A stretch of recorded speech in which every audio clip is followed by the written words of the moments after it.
ये हाल देखिए, इन मिसाइलों के गिरने के बाद इजराइल में आलम क्या था, किस तरह से बमबारी शुरू हो चुकी। अलग अलग जगहों से ये तस्वीरें इजराइल से आ रही थी। इजराइल में इस तरह की तस्वीरें आपने पहले नहीं देखी। गाजा से अटैक हुआ हो, लेबनान से अटैक हुआ हो, इजराइल ने आसमान में ही उस अटैक को खत्म कर दिया था। लेकिन ये और इस बार ईरान से जो हमला हुआ बड़ी मिसाइलों से, वो सीधे आकर इजराइल के बड़े शहरों में गिरी।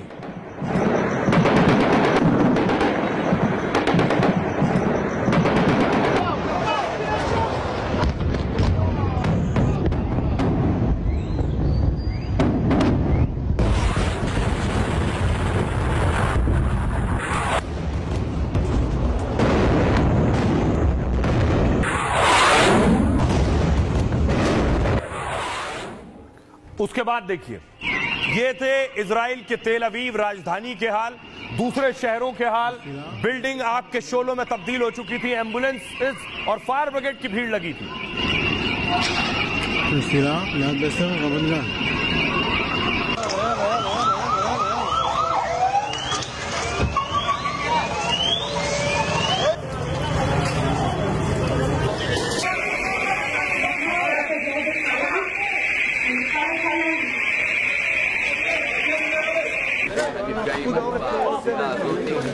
इजराइल की तस्वीरें मैं आपको दिखा रहा हूं। इजराइल में ये हालात थे जब सुबह हुई, लेकिन ईरान ने कैसे पलटवार किया और आखिर ईरान ने किस मिसाइल से मारा है कि आयरन डोम भी रोक नहीं सका, जो बहुत घातक डिफेंस सिस्टम है जिसका लोहा दुनिया मानती है, ये आयरन डोम।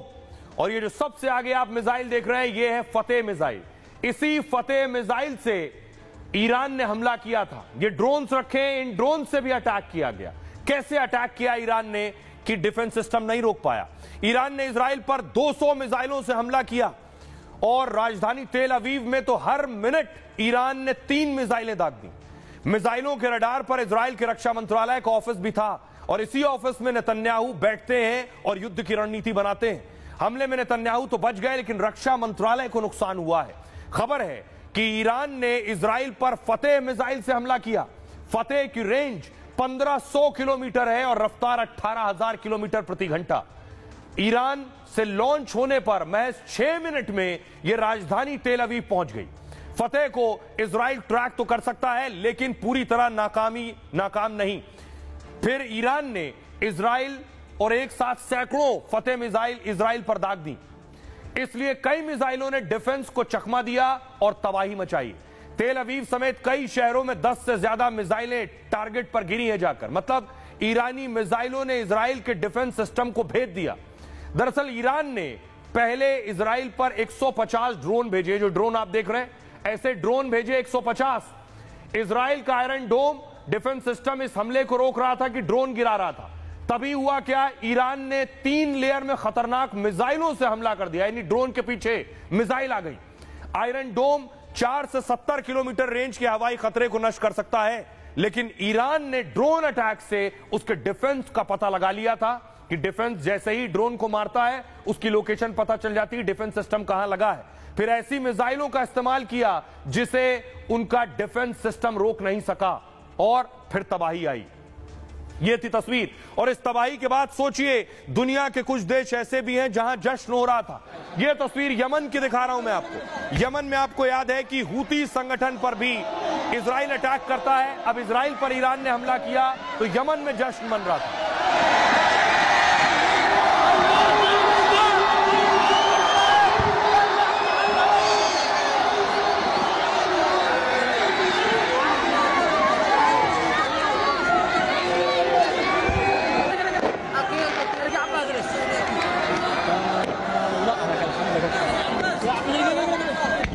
दूसरी तस्वीर देखिए, न सिर्फ यमन, लेबनान की तस्वीरें दिखा रहा हूं मैं आपको। लेबनान में सड़कों पर लोग थे इजराइल पर हमले के बाद जश्न।